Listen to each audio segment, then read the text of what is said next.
la raison pour laquelle on a organisé cette compétition, c'est qu'il y a 2 ans, on a fait, dans le cadre professionnel, les championnats du monde des énergies renouvelables. C'est des sociétés qui se rencontrent, des équipes de 8-10 coureurs. On a fait ça au pied du Ventoux.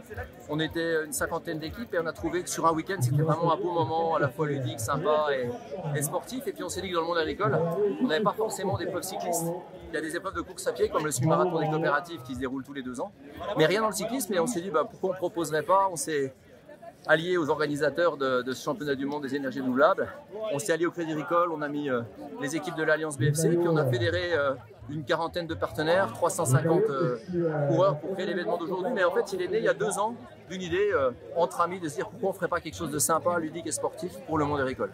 L'objectif, il est de réaliser le projet, l'organisation tous les 2 ans. Alors, cette fois-ci, c'était en Bourgogne, au Pays du Vin. Nous, on espère la réorganiser dans 2 ans au Pays du Comté, toujours entre l'Alliance BFC et les caisses régionales du Crédit Agricole. Et puis, comme on a créé une association, l'enjeu il est qu'ensuite le mouvement se perpétue tous les 2 ans entre une coopérative française ou étrangère peut-être, une caisse du Crédit Agricole, et que ça se perpétue, qu'on fasse peut-être un tour de France du WAC. Et rendez-vous dans 10 ans pour voir ce que ça a donné.